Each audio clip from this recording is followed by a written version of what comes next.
সুপ্রিয় দর্শক, আজকের চলে এসেছি দক্ষিণ চব্বিশ পরগনা জেলার অন্তর্গত সেই দক্ষিণী ক্রীড়া সংস্থার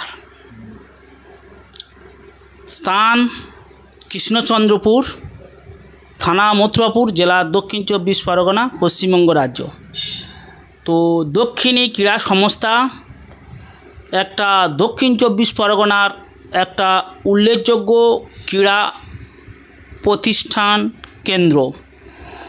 এখন সেই দক্ষিণী ক্রীড়া সংস্থা সাধেন্দ্র মণ্ডল মহাশয়ের বাড়ি আমি চলে এসেছি। রায়দিঘি থানার অন্তর্গত কাশীনগর পার্শ্বস্থ গার্লস স্কুল পার্শ্বস্থ বাহির কাঞ্চলি গ্রামে। এখন সেই আমাদের প্রিয় সাধনদার সঙ্গে আমি কথা বলবো। দাদা, আপনার পুরো নামটা বলবেন। আমার পুরো নাম হচ্ছে শ্রী সাধেন্দ্র মণ্ডল।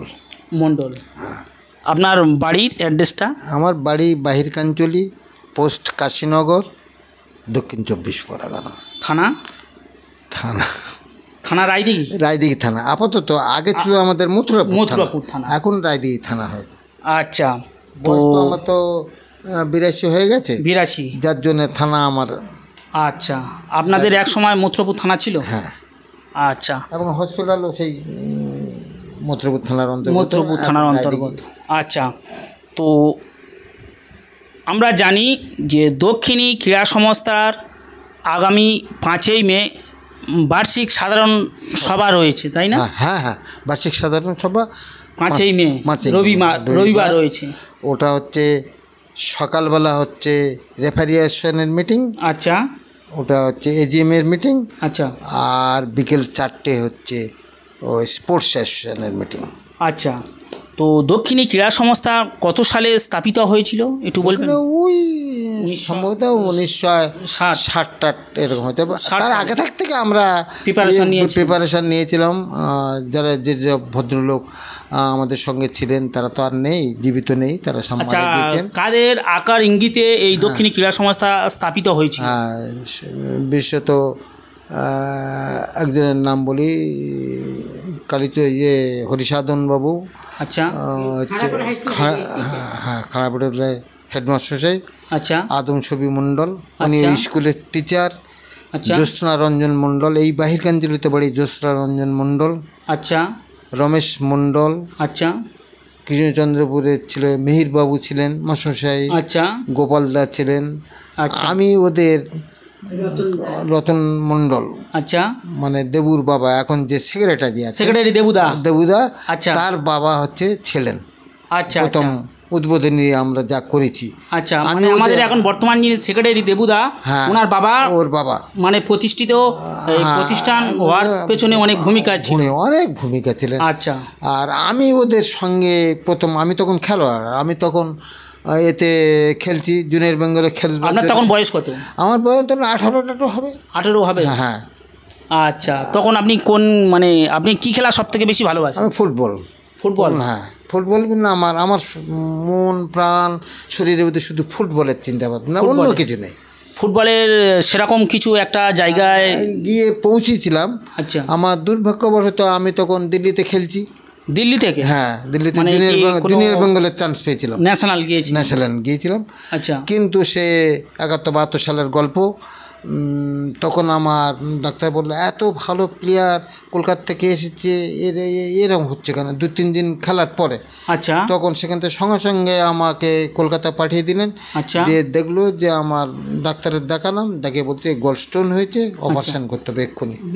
বাবা! হ্যাঁ, বিভর চার্জ। আচ্ছা, বিভর চার্জ আমার অপারেশন করলেন। গলস্টোন, ওই পিত্তথলি থেকে পাথর বার করেছেন। আচ্ছা, সেখান থেকে আমার খেলাটা আস্তে আস্তে ডাউনে চলে গেল। তখন মনে করলো আমার খেলাধুলায় আমি জীবন সঙ্গিনী বলতে পারেন খেলাধুলায়। কিন্তু শেষ পর্যন্ত ঠিক করলো আমি সিআরএ মানে ক্যালকাটা রেফারিয়েশনের সঙ্গে যুক্ত হব। হ্যাঁ, বলে ওখানে দত্ত, বিল্টুদা, ওরা সব ছিল, ওদের কাছে গিয়ে গিয়ে আমি ট্রেনিং নিলাম, আমি পাস করলাম, ধুলাদা পাস করলো, ধুলা আমাদের এখানকার রেফারি, কালীপদ বাবু।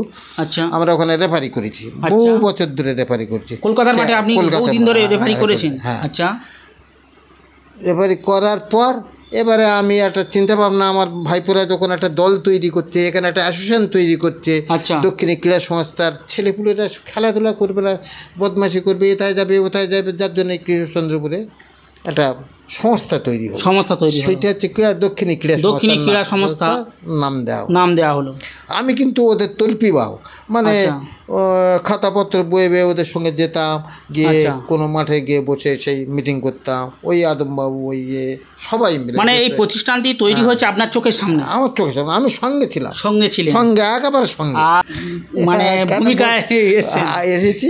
বলে ছেলেপুলের জানো না, অন্তত খেলাধুলা শরীর চর্চা করুক, বাঁচুকেরা খেলাধুলার মাধ্যমে একটু না থাকলে মন তো ভালো থাকে না।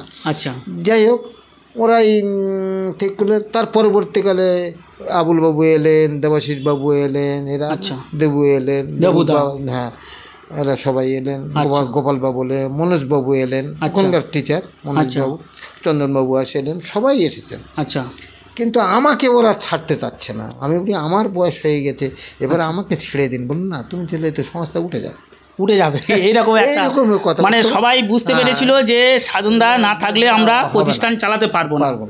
সেই জন্য ছেলে পুলেদের নিয়ে আমার সংসার। আচ্ছা, এখনো পর্যন্ত সেই। আচ্ছা, আপনারা তো দক্ষিণী ক্রীড়া সংস্থা অ্যাসোসিয়েশন তৈরি করেছিলেন, কিন্তু দক্ষিণী রেফারি অ্যাসোসিয়েশনটা আপনারা কীভাবে তৈরি করলেন, এইটা বলুন। এইবারে দক্ষিণী রেফারি অ্যাসোসিয়েশন আমরা বলি সবসময় আমরা ওই দক্ষিণী ক্রীড়া সংস্থার হয়ে যুক্ত হবে, কিন্তু একটা আলাদা দক্ষিণী রেফারিরা সংস্থা তৈরি করতে পারলে তখন পোস্টিং কমিটি বলে একটা গঠন করেছিলাম। রেফারিদের নিয়ে একটা পোস্টিং করবে, কিন্তু রেফারি অ্যাসোসিয়েশন যে একটা সম্পূর্ণ আলাদা একটা স্বতন্ত্র ওদের একটা থাকবে, সেই জন্য আমরা চিন্তা ভাবনা করেছি ক্রীড়া সংস্থাটা একটু আলাদা নামে তৈরি, রেফারি অ্যাসোসিয়েশন আলাদা তৈরি করলে তাদের মাধ্যমে আমরা রেফারি চাইব, খেলাবো। স্পোর্টস সায়েন্স তো অবশ্যই আছে ওদের আন্ডারে, ওরা তো আমাদের মাদার সংগঠন, ওদের সঙ্গে আমরা থাকবো এবং ওদের কথাবার্তা শুনবো, ওরা আমাদেরকে যত টাকা সাহায্য করতে পারে করবে। আচ্ছা, আপনাদের এই দক্ষিণী ক্রীড়া সংস্থা এখন কতগুলো ক্লাব মানে আপনাদের খেলছে? কত বলবো না, এখন আমাদের প্রথমে এসেছিল তো 83টা ক্লাব। 83টা ক্লাব, হ্যাঁ। এখনও 35, 36, 37টা আছে।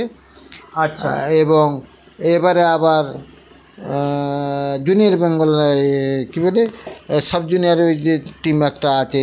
আচ্ছা, অনূর্ধ্ব 17। আচ্ছা, আপনার আমি মানে শুনেছি না, আমি জানি তো আপনাদের দক্ষিণী ক্রীড়া সংস্থায় প্রত্যেক বছর একটা ফুটবল লিগ হয়। হ্যাঁ, প্রত্যেক, এবং সিনিয়র গ্রুপে এবং জুনিয়র গ্রুপে টুর্নামেন্টও হয়। তো 3-4 মাস টুর্নামেন্ট কন্টিনিউ চলে, এবং সেই বিষয়ে আপনি একটু বিস্তারিত বলুন। এবং এই দক্ষিণী ক্রীড়া সংস্থার পরিচালিত যে গ্রাম বাংলা থেকে এত ফুটবল প্লেয়ার উঠে আসছে আগামী দিনে, এবং এরাই আগামী দিনে আপনারা দক্ষিণী ক্রীড়া সংস্থাটাকে বাঁচিয়ে রাখবেন, এবং তার সম্বন্ধে আপনি কিছু বলুন। হ্যাঁ, বলছি দক্ষিণী ক্রীড়া সংস্থা এখন যারা এই পরিচালক মণ্ডলী আছেন বা আমরা তৈরি করে দিয়েছি, আচ্ছা, তাদেরকে আমি বারবার বোঝাই, বারবার অনেক ছাত্র ছাত্রী, অফিসিয়াল আপনার ওই যারা ওই ওটা কি এতে যারা কাজ করে, পুলিশ ডিপার্টমেন্ট, ডিফেন্সে যারা কাজ করে, তাদের ভিতরে তো আমাদের দক্ষিণী ক্রীড়া প্রচুর ছেলে মেয়ে আছে। হ্যাঁ, জানে, তারা এখনও আমাদেরকে এসে প্রায় প্রণাম করে। আচ্ছা, আমার খুব ভালো লাগে, কান্নাও আসে। এই ছেলেগুলোকে আমরা ছোটোবেলায় মারধর করে করে ওদেরকে শিখেছি। এখন ছেলেদের আসতে গেলে আমি গ্রামে গ্রামে ঘুরি, আমি এমন একটা ছেলে, ওদেরকে কাউকে না, আমার ক্রীড়া সংস্থা কাউকে না বলে আমি চলে যাচ্ছি দেবীপুরে, আমি চলে যাচ্ছি এতে কী বলে পাথর প্রতিমার বিভিন্ন দ্বীপে চলে যাচ্ছি। আপনি এইরকম এইসব এলাকায় ঘুরেছেন, মানে হ্যাঁ, দাঁড়ানোর জন্যে কোথায় রেফারি তৈরি করবে, কালেকশানে যাচ্ছি, কোথায় রেফারি তৈরি করবে তার ছাত্র ছেলে জোগাড় করছি, তাদের নিয়ে ট্রেনিং দিচ্ছি, প্রত্যেক বছর ট্রেনিংয়ের ব্যবস্থা করছি, কলকাতা থেকে শেয়ারে থেকে এনে ট্রেনার আনছি, দিয়েছে, এনে কলকাতা থেকে সিআরএ থেকে আপনারা ট্রেনার এনে এখানে প্রশিক্ষণ দিয়েছেন? প্রশিক্ষণ দিয়েছি, প্রচুর প্রশিক্ষণ, এবং পাসও করেছে। আমি আবার পাস করেছেন? আমি আবার পরীক্ষা দিয়েছি। আচ্ছা, আমি শুনেছি আপনাদের দক্ষিণী ক্রীড়া সংস্থার একজন রেফারি কলকাতার বহু রেফারি আপনাদের মাঠ থেকে গিয়ে তারা কলকাতার দাপটের সহিত রেফারি করছে। হ্যাঁ, এরকম রেফারি আছে? হ্যাঁ, আমাদের তো রাজকুমার এই সবেমাত্র তো পাস করে গেল, রাজকুমার হালদার, খুব ভালো। আচ্ছা, খয়ের আছে, আমরা তো আগে গেছিলাম, গৌতম আছে, আমরা অনেকে আছে, অনেক, কাকে বলবো সব কটা গল্পে। আচ্ছা, এখন কতগুলো? আব্দুল্লাহ শেখ আছে, কাঞ্চন মিদ্যা আছে, নামটা কি ভুলে যাচ্ছি, নিতে পারি, বলরাম আছে। এখন আপনাদের দক্ষিণী ক্রীড়া ক্রীড়া সংস্থা 50 জন রেফারি আছে। কতজন রেফারি আছে? কম করে 50 জন। 50 জন? হ্যাঁ, তা আমাদের হাতে ট্রেনিং প্রাপ্ত সব ছেলে। আচ্ছা, তারা আপনাদের দক্ষিণী ক্রীড়া সংস্থা এবং আঞ্চলিক যে ফুটবল টুর্নামেন্টগুলো হয়, তারা বাইরে রেফারি আনি না, কিন্তু আপনারা বাইরে থেকে রেফারি কোনোদিন আনে না। যে কেন আনবেন? আপনারা ন্যাশনাল ওয়াইজ পর্যন্ত আপনারা তৈরি করে দিচ্ছেন, তাহলে বাইরে থেকে রেফারি আনার কি প্রয়োজন আছে?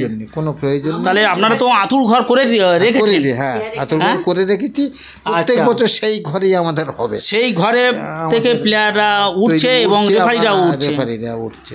আচ্ছা আচ্ছা, তো আগামী 5 তারিখে, হ্যাঁ বলুন। খুব ভালো আমার রেফারিরা, আমার এই বয়সে আমার কথা শোনে। আপনার কথা শুনে এখনো পর্যন্ত আমি যদি বলি এই ওখানে যাবে না, ভীষণ ওবিডিয়েন্ট ছেলে। মানে আপনিও এখন যে বর্তমানে যারা রেফারি করছেন তাদেরও বয়স হয়তো যথেষ্ট মানে সম্মান দেয়, প্রচুর সম্মান দেয় ওরা। আচ্ছা, এইটা আমার খুব ভালো লাগে, খুব ভালো লাগে। তো সেই কারণে তো আপনি তো দক্ষিণী ক্রীড়া সংস্থা এখন জড়িয়ে রেখেছেন। কাকিমা বলছিল যে ওটাই তো আমাদের সংসার। হ্যাঁ, সত্যি আমরা আপনি সংসারটাকে করতে পারি না। আমি যত টাকা সাহায্য করতে পারি, যত টাকা সামর্থ্য আছে, আমি ছেলেরাও দিয়ে দেয়। হ্যাঁ। ও, আপনার কটা ছেলে? দুটো ছেলে। একজন হচ্ছে ওটা পঞ্চায়েত সেক্রেটারি, আর একজন মিন্টে কাজ করে। আচ্ছা আচ্ছা, এখানে থাকে না। তো আপনি এই একটা সমাজসেবামূলক একটা ক্রীড়া প্রতিষ্ঠান চালিয়ে দুটো ছেলে মানুষ করেছেন, তার জন্য আপনাকে অনেক অনেক শুভেচ্ছা ও ভালোবাসা। আর একটা কথা আপনাকে বলবো, আমি বার্ষিক 39তম মানে সাধারণ সভা এই 5ই মে 2024 রবিবার হতেই চলেছে। তো সকালবেলা রেফারি অ্যাসোসিয়েশন, আচ্ছা, আর বিকেলবেলা স্পোর্টস অ্যাসোসিয়েশন, দক্ষিণী ক্রীড়া সংস্থা। আচ্ছা আচ্ছা, আপনাদের যে এর একটা রেফারি অ্যাসোসিয়েশনের প্রেসিডেন্ট কে আছে এখন? সভাপতি রেফারি অ্যাসোসিয়েশনের প্রেসিডেন্ট আব্দুল্লাহ শেখের, আমি করে দিয়েছি। আচ্ছা, আর সম্পাদক মানে সেক্রেটারি কে আছেন? গৌতম মণ্ডল। মানে আপনারা রেফারি অ্যাসোসিয়েশনটা হঠাৎ মনে করেছেন, মানে কেন এটা কিভাবে, মানে সংস্থা তো ছিল, কিন্তু রেফারির উপর এতটা চাপ দিয়েছেন কেন? রেফারিতে না চাপ দিলে এত দল, 50, 60, 70টা দল আমাদের। আচ্ছা, বিভিন্ন সাব ডিভিশন, কি বলে, জোনাল, সাব ডিভিশন, ডিস্ট্রিক্ট, এতগুলো খেলা তো হবে। আচ্ছা, এ বি সি 4টে গ্রুপ করতে হয়, এতগুলো খেলা। তা আমরা জন্য রেফারি সুন্দরভাবে সংগঠনটা বাড়াতে পারি। আচ্ছা, এই জন্যে আমি ঠিক করেছি, বা আমি দেবাশিস রাউল ঠিক করেছি, আমরা রেফারি কিভাবে তৈরি করা যায়। আচ্ছা, প্রচণ্ডভাবে রেফারির চাপ, তখন চাপ পড়লো আমার উপরে, সাধনদা যা করবে রেফারি, যেহেতু উনি রেফারির লোক। আচ্ছা, সেই হিসেবে আমাকে রেফারি আসনে আছে, আমি স্পোর্টস আসনে আছি, কিন্তু দায়িত্ব এই রেফারি তৈরি করার দায়িত্ব আমার সবসময়। আচ্ছা, সবার উপরে আপনি মাদার কমিটির হেড অফ দ্য ডিপার্টমেন্ট, সংস্থার প্রেসিডেন্ট আপনি। এবারে যে কোনো রেফারি বলুন আর সংস্থার ওই স্পোর্টস অ্যাসোসিয়েশনের ছেলেরা বলে আমাকে ভীষণভাবে সম্মান দেয়, আমি যা বলবো তাই হবে। আমি অন্যায় বলবো না, আমি ন্যায় তো করবো, কিন্তু ওরা আমাকে প্রচণ্ড শ্রদ্ধা করে, যারা আমাদের ট্রেনিং নিতে আসেন। আচ্ছা, তো আপনার এখন 82 বছর বয়স, এখন কন্টিনিউ আপনি মাঝে মধ্যে যান? মাঝে মাঝে। আর একটা কথা বলি, ধরুন 3টে রেফারির দরকার, এখনো আমি কিন্তু সঙ্গে ড্রেস নিয়ে যাই, যদি না একটা রেফারি আছে আমি কিন্তু মাঠে নেমে যাই। এরকম মনোভাব এখন আছে? এখনো নেমে যায়। আপনার বয়স 82 বছর, 82 বছর, আমি নেমে যাই। নেমে যাবেন? হ্যাঁ। এটা তো আমার শুনে তো ভয় লাগছে। না, আমি নামি এখন, যেমন গত বছর আমাকে খেলা, ইন কেস যদি একটা কোনো রেফারি মানে কিছু হয়ে গেল তাহলে কি একটা ম্যাচ বন্ধ থাকবে? আপনি নেমে যাবেন? আমি নেমে যাই। আচ্ছা আচ্ছা। আমার তো দর্শক, আমি একা নয়, আমার স্ত্রী সমেত যাই দুজন। আচ্ছা হ্যাঁ। আচ্ছা, তো আপনাদের এখানে মানে কলকাতার যত বড় বড় মানে সিআরের যত কর্মকর্তারা আছেন, গত বছর প্রোগ্রামে আমিও লাইভ টেলিকাস্ট করেছি এবং কলকাতা থেকে কর্মকর্তারা এসেছিল। সুব্রত বাবু এসেছিলেন, জয়ন্ত বাবু, হ্যাঁ সুব্রত, জয়ন্ত বাবু, প্রশান্ত সেন, সবাই আমাদের একদম একদম। প্রদীপ বাবু, প্রদীপ দা বলি আমরা, যাই প্রদীপ দা এসেছিলেন, ওর নাম কে, উদয়ন দা এসেছিলেন। মানে আমার সব রেফারিদের সঙ্গে আমার কলকাতা থেকে জানা, অতএব ওরা বাধ্য, যেহেতু এই এলাকা মফস্বল এলাকা, এখানে দরকার আছে, এখানে খেলাধুলার চর্চা আছে। দক্ষিণ 24 পরগনা ফুটবল নাম করলেই দক্ষিণী ক্রীড়া সংস্থা উঠে আসবে। হ্যাঁ, উঠে আসবে। নাম্বার 1 এখানে প্লেয়ারদের আঁতুর ঘর। নাম্বার 2 যে প্লেয়াররা খেলবে তারা, তাদের যে যারা পরিচালনা করবেন, যে রেফারি, খেলতে গেলে রেফারি প্রয়োজন, রেফারি না হলে খেলা হবে না, সেটাই আপনারা সব থেকে বেশি জোর দিয়েছেন। এবং আপনাদের হাতে কমপক্ষে এখন 50টা রেফারি আছে, যারা লোকাল লেভেল থেকে ডিস্ট্রিক্ট, রাজ্য স্তর পর্যন্ত খেলা, মানে যে কোনো ভাইটাল ম্যাচ পরিচালনা করার ক্ষমতা আছে। এখন এমন অবস্থায় পড়েছি, মাঝে মাঝে পড়তে আমাদের 5-7টা রেফারি হয়তো বাইরে খেলা চলে গেল। আচ্ছা, তখন আমার হয়তো 5টা মাঠে খেলা আছে। আচ্ছা, তখন ও একটু অসুবিধাও হয়। আচ্ছা, আপনাদের যে ফুটবল লিগ আপনারা দক্ষিণ ক্রীড়া সংস্থায় পরিচালনা করেন, পুরোপুরি কি ফিফা ল অনুযায়ী? হ্যাঁ, একদম পুরোপুরি ফিফার ল, হ্যাঁ, আপডেট ল। হ্যাঁ, আচ্ছা, একদম যত কিছু কারেন্ট নিয়ম আছে, যার জন্য প্রত্যেক বছর আমাদের সেমিনার করতে হয়। না করলে আমরা নতুন নিয়ম জানতে পারবো না। সেমিনার করার সময় কলকাতার যে রেফারিরা নিমন্ত্রণ করেন। হ্যাঁ, আসবেই, সিআরএ থেকে আসবেই। আচ্ছা, তার জন্য আমরা আমাদের মাদারে আছে, জেলা আছে, তাদেরকে আমরা জানাবো, তারা আবার কলকাতায় জানাবে, অবশ্যই চলে আসবে। আচ্ছা, আপনাদের এই অনলি কি ফুটবল আপনার নিয়ে বেশি কাজ করেন না, বিভিন্ন স্পোর্টস নিয়ে আপনারা কাজ করেন? স্পোর্টস, কাবাডি করেছেন কোনো? কাবাডি, হ্যাঁ, বহুবার কাবাডি করেছেন। হ্যাঁ, ক্রিকেট, ভলি, ক্রিকেট বলে, আর আরেকটা অ্যাথলেটিক্স। আমি দেখেছি প্রত্যেক বছর দক্ষিণী ক্রীড়া সংস্থার যে ব্যাপার আছে, রোড রেস করেন। রোড রেস করি, আমাদের সারা প্রায় 100 জন ছেলে মেয়ে আছে, ক্যান্ডিডেট হয়ে যায়। তার জন্য আমার এখান থেকে শুনলে আপনি অবাক হবেন, 5টার সময় আমার বাড়ি থেকে উঠবই।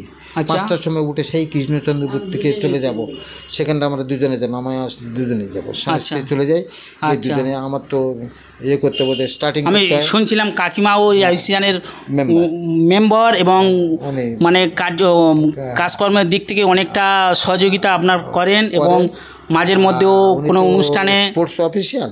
ও আচ্ছা, স্পোর্টস অফিসিয়াল, আচ্ছা, অ্যাথলেটিক্স অফিসিয়াল। তো আচ্ছা, যার জন্য উনি থাকতে হয় আমার। আচ্ছা, যার জন্য দুজনে বেরিয়ে যায়। আচ্ছা, ছেলেপুলে, আমার ছেলেরা বলে, বাবা তোমরা দুজনে স্পোর্টসের লোক, তোমরা যাও কাজ করো, তোমাদের করতে হবে। মানে আপনার ছেলেরাও আপনার খুব সহযোগিতা করে খেলার দিক থেকে? খুব সহযোগিতা করে ওরা। আচ্ছা, এবং আয়ুষ্মানের টাকা পয়সা কিছু দেয়। আচ্ছা আচ্ছা, এটা কিন্তু ছেলেদের বলতে হবে। আচ্ছা, তো এবার আমি আসবো, যেটা আগেই বললে ভালোই হতো। তো আপনার ব্যক্তিগত কথা নিয়ে বলছি, আপনার পড়াশোনাটা কতটা একটু? আমি এইচএস পাস করেছিলাম। এইচএস মাধ্যমিক কোন স্কুল থেকে? মাধ্যমিক ওই Kashinagar high school. Kashinagar high school. HS Chapla high school. আর একটা ইতিহাস আপনি শুনবেন? চাপলা, হ্যাঁ, ওর একটা ইতিহাস বলি। কাশীনগর হাই স্কুল যখন আমার মৃত্যুঞ্জয় চ্যালেঞ্জ শিল্ড খেলা হয় সাব ডিভিশনে, ডায়মন্ড নাম শুনেছে মনে হয়, মৃত্যুঞ্জয় চ্যালেঞ্জ শিল্ড, তা আমি গেলে তবে ফাইনালে উঠবে। আচ্ছা, মানে আমি আমার দক্ষতা অনুযায়ী ওরা মনে করে এই প্লেয়ারটা যদি আমাদের স্কুলে আনা যায় তাহলে আমার টিম ওই মৃত্যুঞ্জয় চ্যালেঞ্জ এবং প্রচুর টাকা পয়সা পায় এবং শিল্ড পায়। আচ্ছা, কাশীনগর আমাকে ছাড়বে না, যেহেতু বাবা আছে কাশীনগরের সেক্রেটারি, আচ্ছা, আমাকে ছাড়বে না। আচ্ছা, হাই স্কুলে মানে আপনার বাবাও মানে এরকম মানে সেক্রেটারি প্রেসিডেন্ট বা সমাজসেবামূলক কাজে নেতৃত্ব দিতেন? ওইটা সবচেয়ে বেশি করতো বাবা। ও আচ্ছা আচ্ছা আচ্ছা আচ্ছা, সমাজসেবী। এটাও তো লোককে। আপনার বাবার নামটা কি বলবেন? রতিকান্ত মণ্ডল। রতিকান্ত মণ্ডল। বাবা রতন মণ্ডল বলে ডাকে, কিন্তু রতিকান্ত মণ্ডল। আচ্ছা। তা সেই স্কুল টানাপোড়েন হতে হতে তারা বলছে আমরা সাধন মণ্ডলকে আমরা নিখরচায় পড়াবো, কিচ্ছু দিতে হবে না, আমাদের এখানে পড়াবে, এবছর আমাদের সিট পাইয়ে দিতে হবে।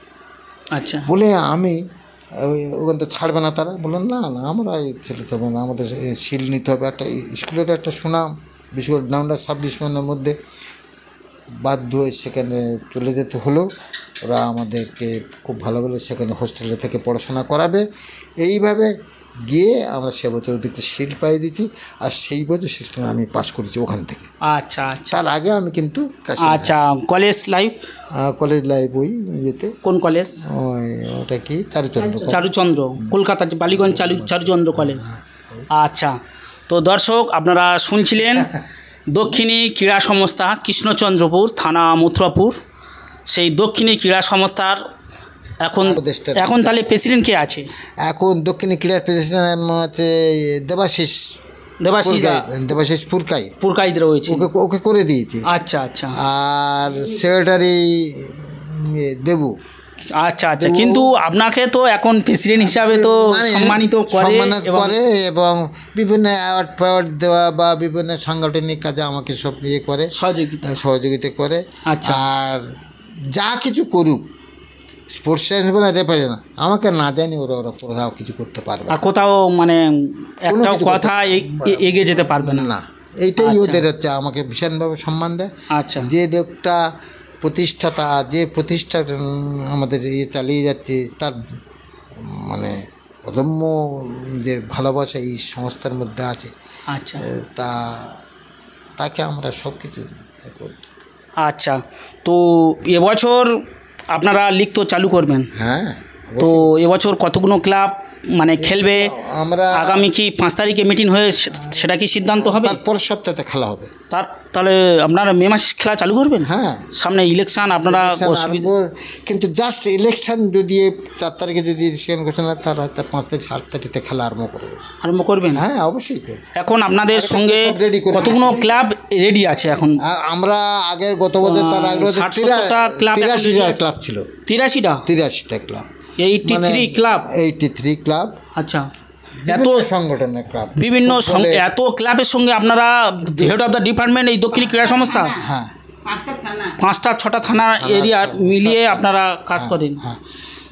ইভেন আমরা আমাদের এই সংগঠনটা, যেমন ধরুন নলগড়া কুলতলি থানার অন্তর্গত, ওরা হচ্ছে ওখানে একটা অ্যাসোসিয়েশন তৈরি করে দিয়েছিলাম। আপনি দিয়েছিলেন? হ্যাঁ।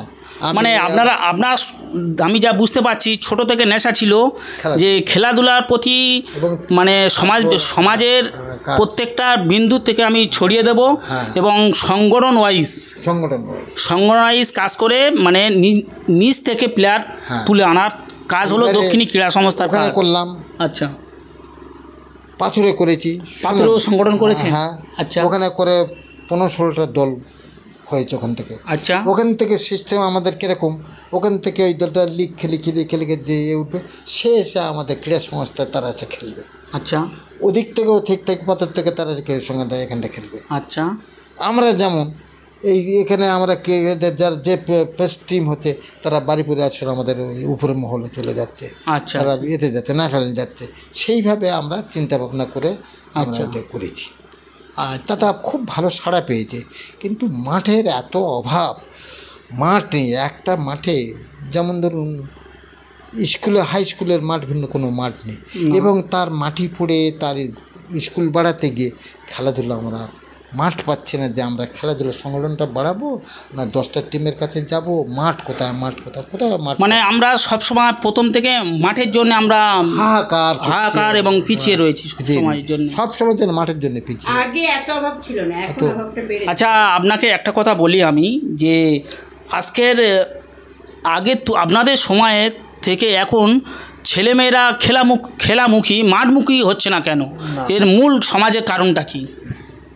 সমাজ বিষিয়ে গিয়েছে। সামাজিকতা যে একটা বাবা মা দাদাদের কাছে যেমনভাবে আমরা শিখেছিলাম, খেলাধুলার মাধ্যমে শরীরচর্চা, পড়াশোনার মাধ্যমে তৈরি করা, সংগঠন তৈরি করা, সেসব কিন্তু মানুষ ভুলে যাচ্ছে। মানুষ কেন ভুলছে? এর জন্য কিন্তু সরকার দায়ী আমি মনে করি। আচ্ছা আচ্ছা, মিডিয়া দূষণ। আচ্ছা, মিডিয়ারা যা করছে সরকারের তাই কি করছে। আজকে মানুষের কাছে আপনি বলুন, আজকের ফোর্স ডিপার্টমেন্ট কিন্তু খুব একটা মানে নজর দিচ্ছে না। আমিও অ্যাকশন ফোর্সম্যান এবং কলকাতার মাঠেও কাবাডি রেফারি করি। হ্যাঁ, খেলাধুলার যেমন নজর দিচ্ছে না, তেমন পড়াশোনার দিকেও তেমন নজর দিচ্ছে।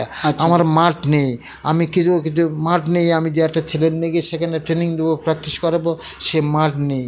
এবং একটা যারা হয়তো মাঠ আছে, সেখানে গেলে তারা বলছে না আপনি ওদের তো এখানে আসছেন কেন, এরকম ব্যাপার আছে।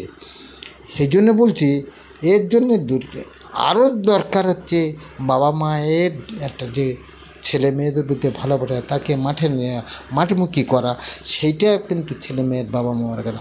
তারা এখন দেখছি যে মোবাইলের দিকে বেশি আসক্তিটা, মোবাইলের দিকে মানুষ ঝুঁকছে। বাবা মা সেই চিন্তাভাবনা, বাবা মারও চিন্তাভাবনা কী করবে। কিন্তু শিক্ষা, একটা ছেলে মেয়ে যদি শিক্ষার দিকে যদি এগিয়ে যায়, কিন্তু শিক্ষার সঙ্গে তো খেলাধুলা কতভাবে তো জড়িত। হ্যাঁ, কিন্তু সেটা পাচ্ছে না। আচ্ছা, বাবা মা আজকের আপনি ধরুন না, বাবা মা কলকাতায় গিয়ে 2 পয়সা ইনকাম করলে ছেলেদের মুখ চলবে, সেই বাবা মা চলে যাচ্ছে। এবারে ছেলে কি খাবে, বাবা মা কি দেখবে? তো আমি আমার অভিজ্ঞতা বলছি, আপনি এই 82 বছর বয়সে এই এত মানে সংগঠন চালিয়ে এসেছেন, শেষে দক্ষিণী ক্রীড়া সংস্থাটা প্রতিষ্ঠিত করলেন। এবং আপনি বলছেন যে বিভিন্ন জায়গায় গিয়ে আমরা কমিটি গঠন করেছি, সেখান থেকে প্লেয়ার তুলে এনেছি, রেফারি তুলে এনেছি, নিজের কর্মদক্ষতা এবং আজকের আপনি সাহায্য করেছে, অনেকে সহযোগিতা করেছে। যেমন দেবাশিস লাস্ট বয়সে আমার কাছে এসেছে, বা বা দেবুটু বয়সে আমার সঙ্গে হয়তো গিয়েছে। আচ্ছা, তো আপনার বয়স 82 বছর, আপনি ওদের বয়স হচ্ছে 57। যেরকমভাবে আপনি বর্তমানে এই দক্ষিণ ক্রীড়া সংস্থার কমিটি রেখে দিয়েছেন, এরা আগামী দিনে আপনার দায়িত্বটা পালন করতে পারবে কি? আপনার কীরকম আশাবাদ? আশা করি পারবে। আমি যেমনভাবে সেই রকমভাবে চিন্তা ভাবনা, কিন্তু আমাদের মতো চিন্তা ভাবনা ওদের মাথায় এসে গেছে। আচ্ছা, সম্ভবত ওরা পারবে আমার ধারণা। মানে আপনি সেই রকম তৈরি করে দিচ্ছি। আচ্ছা, সেইভাবে যদি করতে পারে চলবে অনেক দিন। আচ্ছা, এখনও পর্যন্ত আমি তো এত বছর আছি, এখনও পর্যন্ত ওদের যে মারামারি, বিদ্বেষ ভাব, কারোর সঙ্গে কারোর তৈরি, সেটা এখনও নেই। আমার কথা মতো যা বলবে তাই তোমার শুনতে হবে। এখনো পর্যন্ত আমি এরকমভাবে কথা বলি ওদের। আচ্ছা, ওরা কিন্তু আমার ওপর কোনোদিন রাখে না, কোনো কথা বলে না যে দাদা বলেছে, সাধনদা বলেছে, ওটাই হবে। আমি একজনকে বলছি, এই জালিয়াত, তুই এই জিনিসটা তোর কী হবে কেন, এই জিনিসটা কী হবে কেন, ওই জিনিসটা ওই হচ্ছে কেন, সে কিন্তু মুখ নিচু করে আছে। মানে আপনার কতটা সম্মান করে, মানে আপনার কাছ থেকে কিছু তারা শিখেছে। আচ্ছা, দ্রোণাচার্য বলে ওই জন্যে। আচ্ছা, বলে আমাদের একসঙ্গে দ্রোণাচার্য। আচ্ছা আচ্ছা, তো দর্শক কথা বলতে বলতে অনেকটা এগিয়ে এসেছে। তো সত্যি ভালো লাগছে। দক্ষিণী ক্রীড়া সংস্থা একটা দক্ষিণ 24 পরগনা একটা ক্রীড়া জগতের একটা উল্লেখযোগ্য প্রতিষ্ঠান, এবং এখান থেকে বহু প্লেয়ার উঠে গিয়েছে রাজ্য স্তরে, ন্যাশনাল স্তরে তারা খেলেছে। এবং এই দক্ষিণী ক্রীড়া সংস্থার পার্শ্ববর্তী এলাকা ডাকাতমারা রহমাতুল্লাহ ইন্টারন্যাশনাল মানে অ্যাথলিটস, ওর বাবার সঙ্গে। তো আপনি রহমাতুল্লাহর বিষয়ে একটু বলুন। রহমাতুল্লাহ কী বলবো, আমার নিজের ছেলের মতো। আচ্ছা, ওকে আমার ওয়ার্ল্ড ফেমাস হোক, আমরাই ওর অ্যাথলিটস তৈরি করেছি। রহমাতুল্লাহর বাবার সঙ্গে আপনার যথেষ্ট প্রচণ্ডভাবে খাতির ওর বাবার সঙ্গে, এবং আমার সঙ্গে প্রচণ্ড, এই গেলেই মতন আমার জড়িয়ে ধরবে, দাদা তুমি আসল লোক, তুমি না হলে আমার বর্তমানে কলকাতা পুলিশে কর্মরত, তাই না? হ্যাঁ হ্যাঁ হ্যাঁ। তো রহমতুল্লাহ দাকে আমি চিনি। সল্টলেকে থাকে। আর দর্শক, আর খুব তাড়াতাড়ি দক্ষিণী ক্রীড়া সংস্থার ফুটবল লিগ শুরু হতে চলেছে। হ্যাঁ হ্যাঁ। আর আগামী 5ই মে মানে জেনারেল বার্ষিক সভা রয়েছে। হ্যাঁ। সেখানে রেফারি এবং মেম্বার এবং কর্মকর্তাদের উপস্থিতিতে একটা সাধারণ বার্ষিক সভা হবে এবং ওখানে দুপুরের খাওয়া দাওয়ার ব্যবস্থা সব আমার।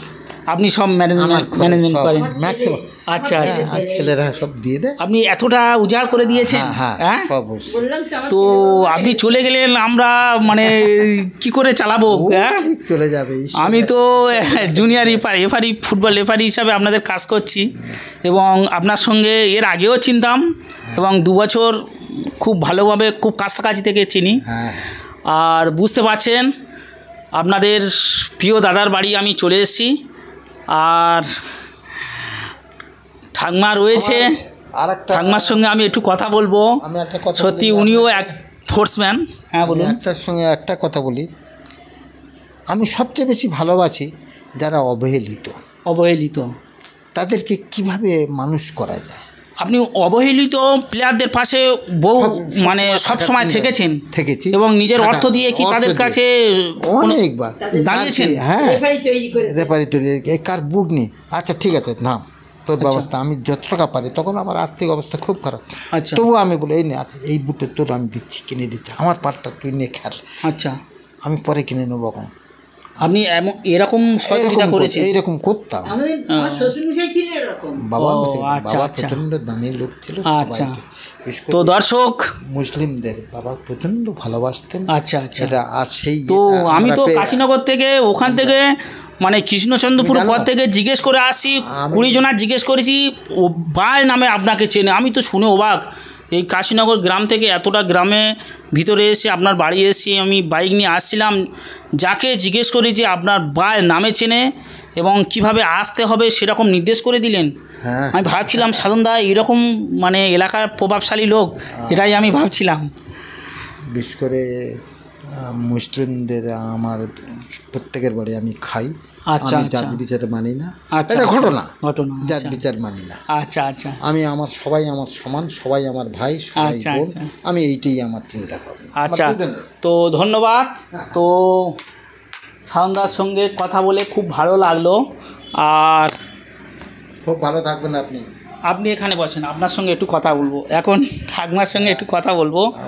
আর একটু আপনি এখানে বসেন ধরেন। তো দর্শক, বাড়ি এসেছি আর সেই আমাদের সাধনদার, যিনি সুখ দুঃখে এবং জানার মানে ঐকান্তিক প্রচেষ্টায় মানে সাধনদা এগিয়ে গিয়েছেন এবং এখনোই চলেছে। এই 82 বছর বয়সে এখনও মাঠমুখী এবং বাড়ি থেকে ছাড়ছে, এটাই তো আমি দেখো অবাক। তো কাকিমা, ঠাকুমা আপনার নামটা বলবেন? আমার নাম তৃপ্তিলতা মণ্ডল। আপনার বয়স? বয়স 67। তো দক্ষিণী ক্রীড়া সংস্থার সঙ্গে আপনি কতদিন জড়িয়ে আছেন? আমার বাচ্চারা তখন একটা ছেলে 5 বছর, একটা ছেলে 3 মাস। আচ্ছা, ওই দুধের ছেলে কোলে নিয়ে আমি ঠিক দেখা যাচ্ছে বিভিন্ন মিটিংয়ে যাওয়া শুরু করেছি এবং আমার শ্বশুরমশাই তখন প্রচুর বয়স, শ্বশুরমশাইকেই বলেই আমি যেতাম। আপনার পারমিশন দিত? হ্যাঁ, বাবা আমার পারমিশন দিতেন। আচ্ছা, আমি তো বাবা আমাকে অ্যাকচুয়ালি খুব ভালোবাসতেন। আচ্ছা, আমার শ্বশুরমশাই ছিলেন সমাজসেবী। আচ্ছা, যখন হিন্দু মুসলিমের রায়ট হয়েছিল আমি শুনেছি এখানে এসে, বাবা গোলার মধ্যে মুসলিমদের লুকিয়ে রেখেছিলেন, ধানের গোলার মধ্যে। এরকম ভালোবাসতো মুসলিম? এত ভালোবাসতেন। এলাকার মানে সমাজ সেবায় প্রচুর কাজ করেছেন আমার শ্বশুরমশাই। আচ্ছা, এবং আমার নিজের বাবা মাও ছিলেন সমাজসেবী। আচ্ছা, সেই দিক দিয়ে আমার বাবা ছিলেন স্কুলের হেড টিচার এবং আশপাশের গ্রামের গরিব লোকেদের বিনা পয়সায় বাবা হোমিওপ্যাথিক চিকিৎসা করতেন। আপনার বাবা হোমিওপ্যাথিক চিকিৎসক? হ্যাঁ, আর স্কুলের হেড টিচার ছিলেন। স্কুলের হেড টিচার? হ্যাঁ। আমার মা ছিলেন সরিষা সারদা মিশনের ছাত্রী। আচ্ছা। তিনি আশপাশের গ্রামের প্রচুর মহিলাদের তিনি লেখাপড়া শিখিয়েছিলেন। দুপুরে করে বাড়িতে আসতে বলতেন, পাড়ার মহিলারা সব বাড়িতে আসতেন, মা তাদের, বাবা নিজে বই স্লেট পেন্সিল এসব কিনে দিতেন, মা তাদের লেখাপড়া শেখাতেন। আচ্ছা। আমরা ছোটোবেলায় মার কাছেই সবাই লেখাপড়া শিখেছি, ইংরেজি, অঙ্ক, বাংলা। আমার বাবা বেশি একটা বাড়ি থাকতে পারতেন না, মা আমাদের লেখাপড়া শিখিয়েছেন। আমরা ক্লাস 4 পর্যন্ত আমরা কোনো ভাই বোন স্কুলে যাইনি। তাই? হ্যাঁ, ক্লাস 5 থেকে স্কুলে গিয়েছি। আচ্ছা। তো ঠাকুমা আপনি পড়াশোনা কতটা করেছেন? আমি BSc pure science. Pure science? হ্যাঁ। কিন্তু আমি কখনো আমার চাকরি করবে অ্যাম্বিশন আমার কখনো ছিল না। আচ্ছা। আমি প্রথম বিয়ে হয়ে এখানে এসে দেখলাম যে এখানকার মেয়েদেরকে বাবা মারা পড়ায় না। আচ্ছা। টিউশনি দেয় না। আচ্ছা। আমি ঠিক করলাম মাধ্যমিক কোর্স পর্যন্ত আমি বাচ্চা বাচ্চা মেয়েদের পড়াবো। আচ্ছা। ওই ক্লাস 5, 6-এর ছেলে মেয়ে থেকে আমি নিতাম। আচ্ছা। এইভাবে তারপরে এইভাবে এইখানকার প্রচুর মেয়েরা পড়াশোনা করেছে, বিনা পয়সা তাদের পড়িয়েছি। আচ্ছা। এইবারে আস্তে আস্তে ছেলেগুলো বড় হলো, তাদের লেখাপড়া শেখাতে হবে, টাকার প্রয়োজন। তখন আমি ওই মাধ্যমিক কোর্স টাকা নিয়ে টিউশনি করতে শুরু করলাম। আচ্ছা। এবার ছেলেরা পড়াশোনা করে তারা এস্টাবলিশড হয়ে তারা সব বাইরে যখন চলে গেল, তখন গ্রাম থেকে একটা প্রস্তাব এলো পাড়া থেকে যে আপনি তো বাড়িতে আছেন, টিউশনি করেন, আমি একটা এসএসকে স্কুল করব, যদি আপনি ওখানে একটু আমাদের সাহায্য করেন। আমি ঠিক আছে, হবে বলে 19 বছর আমি ওই শিশু শিক্ষা কেন্দ্রে কাজ করেছি। কাজ করেছেন? হ্যাঁ। কত সালে রিটায়ার করলেন? 20 সালের। হ্যাঁ, 2020 সালের 31শে জুলাই আমি অবসর নিয়েছি। আচ্ছা আচ্ছা। সেই থেকে বাড়িতেই আছি। তো দর্শক, ঠাকমা সাধনদার সঙ্গে যদি না কত প্রথমভাবে সাক্ষরতার শিক্ষার ব্যাপারে ঠাকমা খুবই আগ্রহী ছিলেন এবং গ্রামের মহিলারা তারা কিভাবে শিক্ষাটাকে নিতে পারে সেই বিষয়ে যথেষ্ট সহযোগিতা করেছিলেন। আর বুঝতে পারছেন দর্শক, আপনারা কমেন্টে জানাবেন একটা গ্রামের মহিলা এতটা শিক্ষার প্রতি সহানুভূতি দেখিয়েছিল এবং তার জন্যে আমার আমাদের তরফ থেকে আমি অনেক শুভেচ্ছা ও ভালোবাসা জানাচ্ছি। আর ধন্যবাদ। আর কিছু বলবেন? হ্যাঁ, বলুন। আচ্ছা, 1987 সালে আমি সল্টলেকে যুবভারতী স্টেডিয়ামে 10 দিন আমরা সাক্ষরতার নিয়েছিলাম, ট্রেনিং নিয়েছিলাম। হ্যাঁ, এই এলাকার স্কুলের হেড টিচাররা মিলে আমাকে সিলেকশন করে ওখানে পাঠিয়েছিলেন। আচ্ছা। ওখান থেকে ট্রেনিং নিয়ে এসে গোটা ব্লকে আমরা পুরো ব্লকটা আমি বিডিওর সাথে ঘুরেছি। এই খানাপাড়া হাই স্কুলের হেড টিচার, এই সহশিক্ষক আদম শফি মণ্ডল, ওদের সাথে আমি সারা ব্লক ঘুরেছি বিডিওর সাথে। এবং বিকেলবেলা বাড়ি থেকে বেরিয়ে যাব কি সন্ধ্যের সময় বাড়ি থেকে বেরিয়ে যাব, রাত্রে বিভিন্ন প্রোগ্রাম করব, করে আবার ভোরবেলা বাড়ি আসব। এইভাবে সারা ব্লকে আমি কাজ করে বেরিয়েছি দীর্ঘ 3 বছর ধরে। আপনারা স্বামী স্ত্রী এইরকমভাবে কাজ করে গেছেন? হ্যাঁ। এবং সঙ্গে 2টো ছেলেও মানুষ করেছেন? হ্যাঁ। তো দর্শক, সত্যি সমাজে এরকম মানুষ এখন আছে? তো আমার তো মনে হয় না। আমি বলছি, আমার গায়ের পশম খাড়া হয়ে উঠছে। স্বামী স্ত্রী এবং 2 ছেলেকে নিয়ে এরকম, এই সাধনদার সঙ্গে কথা বলছিলাম যে বিভিন্ন জায়গায় গিয়ে তারা সংগঠন করেছে, সেখানে থেকেছে এবং সেখানে প্লেয়ার তৈরি করেছে এবং রেফারি তৈরি করেছেন। সেই সব রেফারিরা বর্তমানে ন্যাশনাল ওয়াইজ ম্যাচ করাচ্ছে, চাটিখানি ব্যাপার। হ্যাঁ। তো দর্শক, সত্যি জীবনযুদ্ধে অনেক সংগ্রামের হাতিয়ার এই সাধনদা। এখন দক্ষিণী ক্রীড়া সংস্থার মূল কারিগর যিনি, তানার বাড়ি থেকে আমি এসেছি। তো আজকের এই পর্যন্ত। আগামী দিনে শুভেচ্ছা। আবারও দেখা হবে, আবারও আমি আসবো। ধন্যবাদ।